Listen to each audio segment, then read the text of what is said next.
Ecco qua, l'abbiamo appena presentato, buonasera intanto, l'abbiamo appena presentato nel corso del telegiornale, con noi Franco Jacob, consigliere regionale del Partito Democratico, ma già assessore alle politiche comunitarie e soprattutto assessore alle autonomie locali, che è un'esperienza che credo sia abbastanza importante. Abbiamo parlato di primarie, così molto velocemente, siamo accompagnati da una notizia abbastanza importante da un certo punto di vista. Allora, questo emendamento di cui si parlava oggi, per cui si doveva rimandare il taglio dell'indennità di fine mandato ai consiglieri regionali e quindi fare un favore, l'ennesimo favore alla casta, questo emendamento è stato come dire, cassato, è stato ritirato. E quindi intanto un commento: com'è che ancora si continua a lavorare per mantenere quel minimo di privilegio che di questi tempi fa tanto fastidio?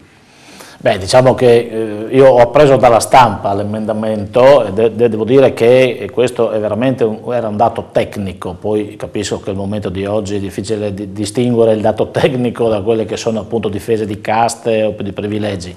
Il problema era legato alle possibili dimissioni del Presidente Tondo, che avrebbe di fatto anticipato la fine della legislatura ordinaria e nel caso specifico reso inapplicabile quella che è la previsione di legge generale sulla fine dei sistema dei trattamenti indennitari così come sono oggi e l'avvio dalla legislatura nuova dei sistemi ovviamente che facevate ancora un po' di cassa, via, insomma. Ma io credo fosse stata un'attenzione che alcuni nostri parlamentari non confondiamo le idee ai telespettatori. Allora, se non vuoi confondere, parla subito. La settimana scorsa 280 parlamentari che provengono dai consigli regionali d'Italia hanno fatto in modo di collaborare per i consiglieri regionali, nel senso che il decreto Monti prevedeva che dopo non bastassero i 5 anni e i 60 anni la possibilità per ricevere i vitalizi. Quindi lui voleva che intanto 10 anni di consigliere regionale e poi dopo 66 anni per riscuotere, niente da fare. I deputati già consiglieri regionali hanno fatto gruppo, hanno fatto massa critica, hanno respinto questo provvedimento, quindi ancora dalla prossima legislatura chi ha fatto un solo mandato, e sono 23 i consiglieri in consiglio regionale, che godranno di questo privilegio. A 60 anni. A 60 anni e dopo 5 anni di consiglio regionale. Bene. Io faccio un altro discorso invece, proprio sulla casta, ma lo faccio quasi a difesa da un certo punto di vista, perché vedo tre comunicati a proposito di questo emendamento. Allora, intanto il primo è quello di Coppola, Paolo Coppola, l'assessore comunale a Udine, il quale mette nomi e cognomi, dice Ferruccio Saro e Pertolli, i due senatori che hanno proposto questo emendamento. Andiamo alla lista civica, che è quella dell'IDV, sostanzialmente, cittadini per il Presidente, anzi, libertà civica, cittadini per il Presidente, non IDV, e qui spunta soltanto il nome di Saro. Pertolli l'abbiamo cancellato.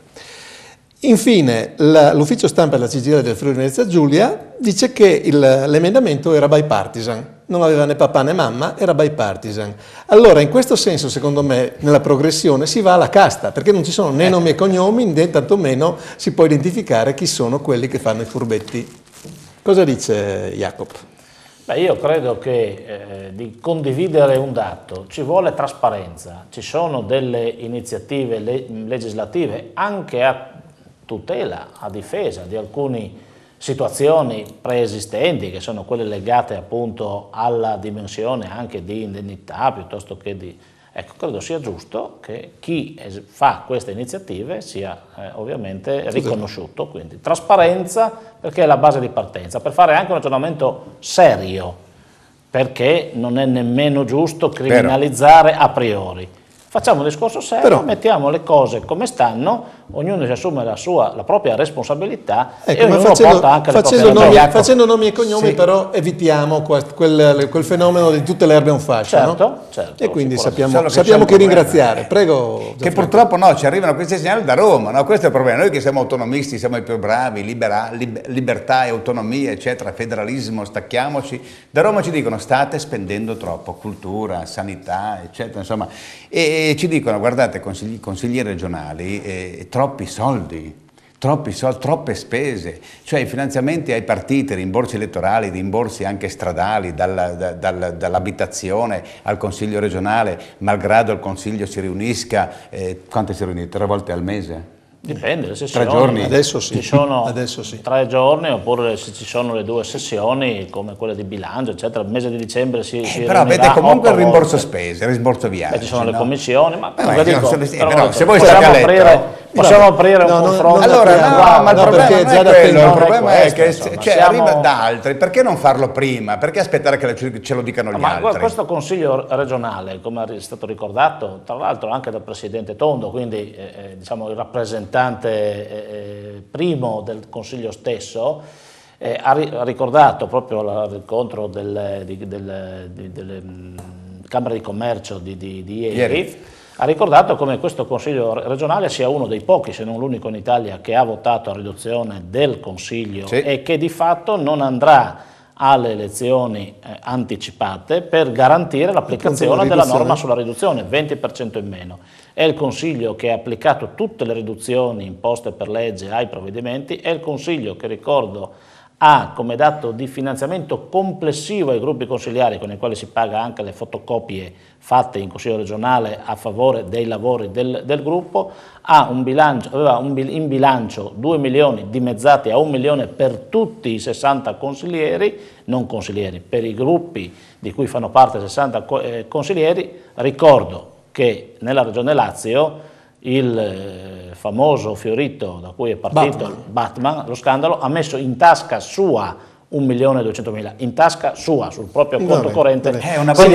Quindi dico, è giusto un intervento di chiarezza e anche di risparmio. Bisogna dire anche però che in Consiglio regionale, in particolare in Giunta, si lavora per tutti noi. Infatti si vuole regalare un sorriso e un clima positivo e gioioso ai triestini in particolare. Ecco, questa è una citazione di un suo comunicato. Chi è che vuole questo clima così positivo e gioioso?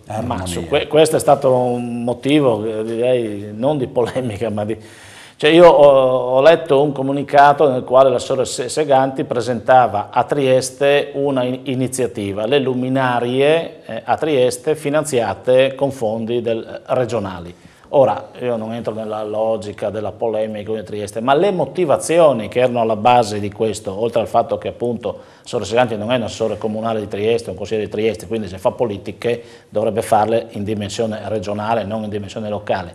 Ma dire che la motivazione dei luminari è appunto per regalare un sorriso in questa fase di crisi, è un clima giocoso, un clima giocoso, che le luci non sfameranno le famiglie ma inducono uno stato d'animo positivo verso un futuro, per un futuro migliore, io credo sia, visto che l'assessore Seganti è anche assessore alle attività produttive, un pizzico di questa poesia regione. ogni tanto, dai. Ecco, Diciamo mi sono limitato solo ad un commento. Dai. No, ho capito, no, mi piaceva questo ragionamento sulla casta e soprattutto anche questo. Però non dimentichiamoci che anche lei, quando ha fatto l'assessore, a proposito di assessore, cioè queste riforme, lei ha fatto anche un profilo di riforma degli enti locali, mi pare, no? Aveva attuato questo, aveva profilato un po'. Beh, diciamo che la legge 1 del 2006, che è la prima legge organica di riordino del sistema delle autonomie locali e della regione conseguentemente, è ancora in vigore in larga parte, seppur con successivi interventi da parte della maggioranza attuale, poi limitata in questo senso, tagliata per restiamo nella casta. I nostri sindaci della regione Friuli-Venezia Giulia hanno qualche privilegio in più rispetto a quelli della regione statuto ordinario. Cioè, per esempio, una mensilità maggiore dopo 12 mesi, moltiplicate per tutti, quindi 5 anni ipotesi, no? Quindi hanno questi privilegi e anche i dipendenti della nostra regione, del pubblico, naturalmente del pubblico impiego, comuni, province, regione, godono di qualche privilegio rispetto alle altre regioni. Perché siamo così speciali noi e dobbiamo anche godere di questi favori, di questi privilegi, di queste ricchezze? Beh, ma ricchezze, io credo che il sistema regionale sia un sistema che è diverso e che ha delle prerogative anche maggiori rispetto alle regioni ordinarie. I comuni credo sia un riconoscimento che secondo me dovrebbe essere esteso a livello nazionale nei confronti dei sindaci per quanto riguarda il loro impegno e la loro attività, che è un'attività che ricordo diretta, a diretto contatto con i cittadini, rischiosa per quanto riguarda il problema anche delle responsabilità dirette che loro hanno, quindi i sindaci, un adeguamento di quelle che erano le TFRino piccolo che risale a diversi anni fa, credo sia un dato insomma, che non creda allo scandalo. Vediamo se da casa vogliono chiederci qualcosa. Pronto? Sì, volevo chiedere al consigliere quanto prende a chilometro di rimborso, no? di rimborso. Perché io ho lavorato per 45 anni e facevo 35 km l'andata e ritorno e non ho mai preso dalla ditta una lira di Ma lei non era consigliere regionale? Ecco, quella è la fregatura. Ah, ho capito, va bene. Mi deve avere il coraggio di dirmi quanto prende a chilometro. Adesso glielo dice sicuramente. Grazie. Grazie, buonasera. Non c'è problema, non è un'indennità chilometrica, è un'indennità forfettaria che rimborsa l'attività, prevede insomma un rimborso sull'attività che i consiglieri fanno di rappresentanza, oltre di presenza politica sul territorio, oltre che delle andate e ritorno su Trieste, è parametrata alla distanza fissa, diciamo, quindi è un dato forfettario che prevede, per quanto riguarda la dimensione della regione Friuli-Venezia Giulia, il collegio di Udine, un rimborso di 1.500 euro al mese per quanto attiene appunto il rimborso spese. Si vada o non si vada, non importa. No, si vada o non si vada, il dato è di un dato chilometrico. Io faccio in un anno, conta chilometri della macchina. Senta, questa dei chilometri però intriga anche sull'SMS. Non sarebbe ora lasciare il posto ai giovani? Dice poi, vabbè, questo va bene per tutti. Troppo dura tornare a fare la statale a 1.500 al mese, questo è un po' cattiva. Poi c'è un evviva di Paolo Iussa, che è il sindaco di Enemonzo, che ci segue, che salutiamo, che è tutto un programma. Che aveva fatto la protesta. Parliamo dell'assessore Jacob. Politiche comunitarie.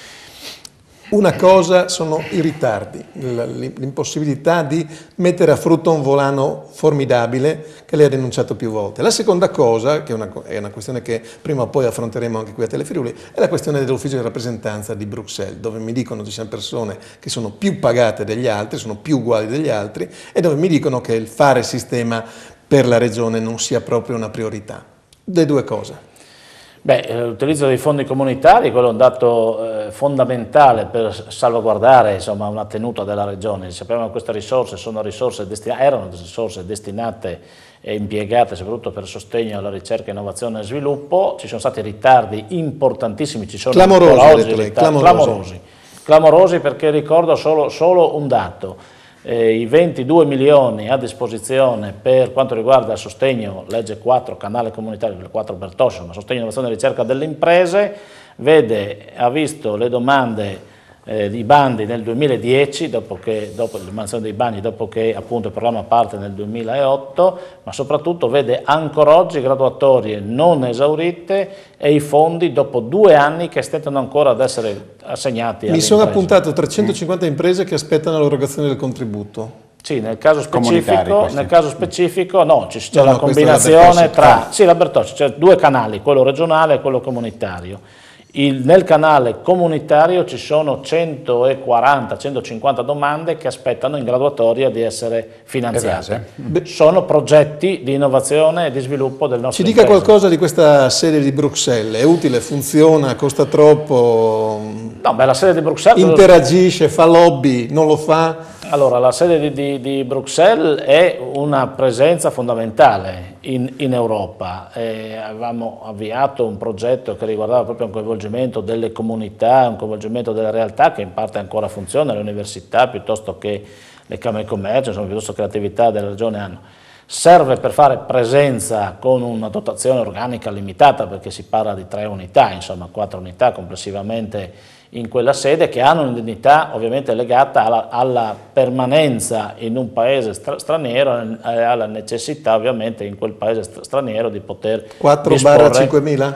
No, è stato calato poi tra l'altro con gli ultimi provvedimenti. Quindi con Tondo, con Illy questa era un po' più sfavillante. Proveniva da quella che era la giunta Tondo di prima, se vogliamo, non era mai stato cambiato rispetto a quello che era il dato iniziale, un dato che riconosce il vivere in una città come quella di Bruxelles, che tutto sommato è una città che richiede un costo sia per quanto riguarda l'alloggio che Ma per quanto quanto rende riguarda... questa Cioè in termini pratici, io ricordo solo che noi abbiamo... Cioè uno fa un investimento, lei fa un investimento e dice noi abbiamo con la presenza in quel posto, noi si segue tutte quelle che sono le vertenze aperte con l'Unione Europea, il tema ad esempio della concorrenza, degli aiuti di Stato, il tema dei progetti comunitari che sono progetti della Commissione che vengono poi sviluppati per le università che sviluppano programmi quadro, quindi vanno alla ricerca di risorse in Europa. È utile. Abbiamo capito che è utile. Secondo me sì, per la mia Sentiamo se c'è un'altra telefonata. Pronto? Pronto? Sì, buonasera. Buonasera, senta, io non so, cioè non riesco a capire come ragionano i politici, no? Loro parlano, dicono 1.500 euro al mese di rimborso spese, di rimborso quello, di forfettario, una cosa e l'altra. La gente va a lavorare gratis, praticamente vanno a lavorare senza cioè non hanno bisogno, il proprietario, cioè il padrone, non gli dà soldi per andare a lavorare, loro vanno a lavorare, sono pagati per lavorare, e bene, profumatamente, mentre la gente muore di fame. Ve ne rendete conto? E poi è una vergogna chiedere in Parlamento che venga autorizzata una cosa del genere. È stata ritirata comunque, la notizia buona. No, è stata ritirata? La notizia buona è quella lì. Mancano un po' di vergogne. Va bene, grazie della telefonata. Quando si imbocca questo sentiero, con tutti questi dimezzamenti ce la farete voi politici a sbarcare il lunario, fanno anche appunto battute. Invece io sono dell'idea che qualcosa di buono fanno e rappresentano appunto una necessità per la gestione anche della società. Per esempio la questione dell'energia. Lei ultimamente si è come dire, distinto nella questione degli impianti a biogas, in particolare per quanto riguarda Sedegliano e zone Camino, Sedegliano, le zone lì, Nereto, queste cose qua, no? Ecco, ci vuole spiegare, perché il ragionamento che faceva era sul consumo di territorio, sull'uso dell'irrigazione e a chi giova il biogas. Sì, difatti, allora il tema delle energie rinnovabili è un tema fondamentale, sul quale ci sono ovviamente una serie di politiche a sostegno e a sviluppo, ma però se noi pensiamo di utilizzare, anzi di speculare su queste politiche andando a realizzare impianti a biogas, prendendo quindi quelli che sono gli incentivi conseguenti, però per alimentare questi impianti andiamo a dedicare parti infrastrutturate della nostra campagna, porto l'esempio campagne dove ci sono state realizzate a spese pubbliche sistemi di irrigazione, riordini fondiari, cioè sono state massimizzate le potenzialità produttive, ma produttive per l'agricoltura, per il settore dell'alimentazione, per il settore del food. Cioè il rischio è di avere un mais di qualità. Noi abbiamo un mais di qualità che viene poi buttato negli impianti a biogas solo perché, ma non perché vale, gli impianti Jacob, così non costa funzionano. mais. No, il mais in questo momento posso garantire Narduzzi, io frequento ogni venerdì la borsa dei prodotti agricoli anche per rendermi conto di qual è la realtà. La realtà posso dirle che oggi questa è la produzione agricola, anche perché oggi, ricordo, c'è un deficit mondiale di produzione. Lei ha fatto l'amministratore, il sindaco, a Sedegliano arriva, oppure a Flaibano, arriva l'imprenditore, voglio far la buca, ti do 8 milioni a te amministratore. Lei cosa farebbe in tempi di crisi come questa? Se arrivasse qualcuno le dicesse, senta, Ariana del Royale facciamo questa cosa e all'amministrazione noi compartecipiamo con 8 milioni di euro, 10. Vorrei dirle quante buche abbiamo fatto a Ariana del Royale, cioè si tratta di gestire ovviamente responsabilmente quello che è un bene comune. Io non sono lì a rappresentare personalmente la dimensione della comunità, ma devo capire che la comunità ha un patrimonio, che il patrimonio va consegnato anche a chi viene dopo, e quindi quando parliamo di sviluppo sostenibile, ad esempio, parlare di uno sviluppo legato al ciclo della produzione. Ad esempio, io sono assolutamente favorevole, presentiamo un emendamento in tal senso, all'utilizzo dei reflui zootecnici, cioè tanto per capirsi il prodotto delle stalle, per fare centrali a biogas. E presentiamo anche un articolo sul disegno di legge verrà avanti, perché fino ad oggi questo paradossalmente sono stati trattati come dei rifiuti speciali. Senta, qui continuano sulla macchina. Buonasera, io uso la macchina come tanti tutti i giorni, il mio tragitto va dai 5 ai 96 di Tarvisio.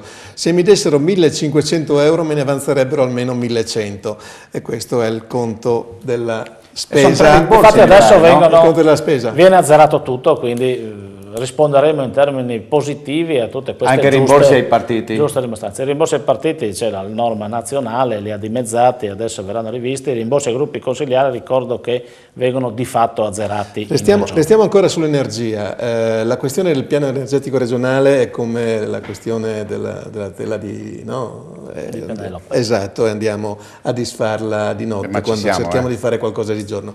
Anche su questo lei si è pronunciato e sono le tematiche più importanti, no?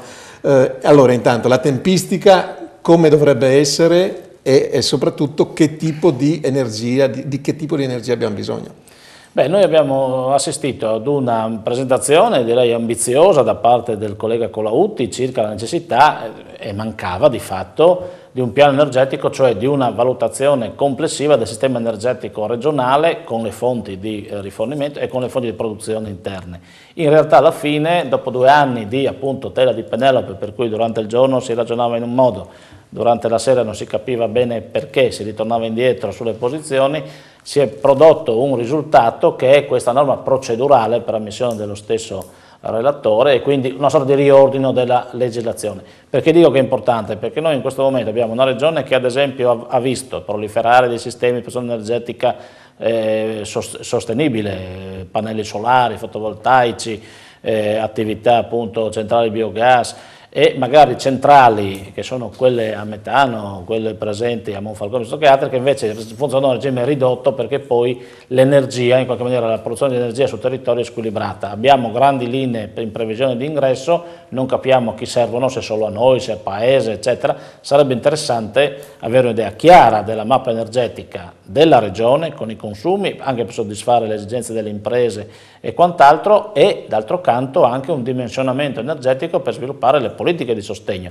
Se abbiamo troppi pannelli solari, per cui in qualche maniera durante il giorno vanno addirittura distaccati dal rifornimento nella rete, dovremmo porci una domanda. Benissimo, vai. Sì, però c'è un problema, che la nostra regione, attraverso appunto anche i suoi colleghi, in questo caso anche Colautti, e attraverso la CETA, ha vinto un bando importante a livello europeo. Soltanto in 2 le hanno ottenuto, un'altra società sempre italiana, ma soprattutto la nostra, un incubatore di energia elettrica.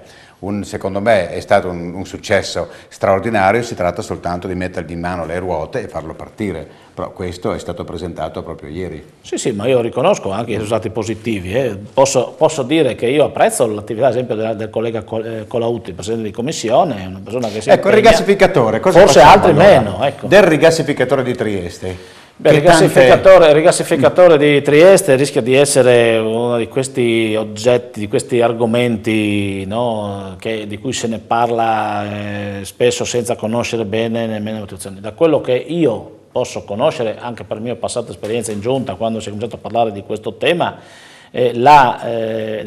l'approfondimento circa l'impatto di questa struttura sul territorio, cioè nel Golfo di Trieste, non era chiaro perché mancavano numerosi aspetti di analisi. È un impianto che ha un impatto, l'impatto va valutato. C'è poi questa obiezione della Slovenia, quindi credo che sia un impianto che vada approfondito. Se il livello di approfondimento è tale oggi da in qualche modo tranquillizzare rispetto a danni ambientali, ricordo solo quello che sta succedendo a Taranto rispetto a quello che è l'impatto ambientale di una struttura così importante, un'industria così importante, quindi prima di trovarci soluzioni di questo tipo è meglio essere certi. Senta, poi secondo me se si può fare io lo farei. Il 66% è per l'antipolitica, allora il primo dice tutti a casa, è ora di finirla. Il secondo invece, che è il 33%, biogas, morte dell'agricoltura, delle produzioni agricole per uso alimentare, vogliamo dare uno stop a questa follia. Il terzo, torniamo al discorso di prima, che è la questione dei trasporti. Un tempo erano previsti minimo 17 viaggi a Trieste, ai consiglieri non restava tempo per altre attività remunerative, a meno che facessero gli assenteisti. Ci sono casi di assenteismo, secondo lei, tra i politici? Cari politici, avete tirato troppo la corda, adesso è viva Grillo. Insomma, bisogna cantare e portare la croce. Siamo di fronte. Beh, ma il 33% noi siamo, PD, dai. Sì, siamo qui per responsabilmente infatti, di fronte a tutti. Per l'amor di Dio, cerchiamo anche di essere leggeri. Certo, di solito, di fatto quindi. insomma, io credo che il confronto vada fatto, siamo pronti a confrontarci su questo. L'impegno poi, ognuno di sé sa l'impegno che dà rispetto a questa che è anche di fatto un'azione, credo, a favore della comunità. Veniamo votati dalla comunità per rispondere e restituire alla comunità. L'assenteismo è uno di questi dati.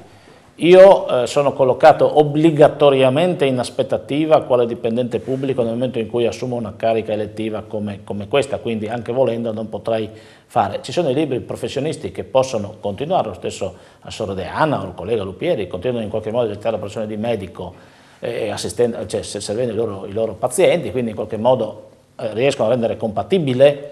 Io sono e sarei per mettere la scheda di presenza comunque nelle votazioni e valutare quante presenze si fa, perché credo che se non altro, al di là dei chilometri di distanza eccetera, noi siamo pagati dalla gente per svolgere il nostro mestiere. Il nostro mestiere è soprattutto quello di stare seduti nel banco e pigiare quel bottone delle votazioni per esprimere a nome di tutti coloro che ci hanno votato il parere. Sì, qualche altra elaborazione andrà fatta prima di pigiare, no? Certo, altrimenti certo. non pensa che lì io credo appunto 13 secondi, voi lei è in prima. Abbiamo l'Udinese stasera, quindi dobbiamo... No, qualora il PD è il 33%, qualora vinceste il prossimo anno, quindi le regionali con la Serracchiani, mica riprenderete le cene dei VIP in Villa Manin, come faceva Illy?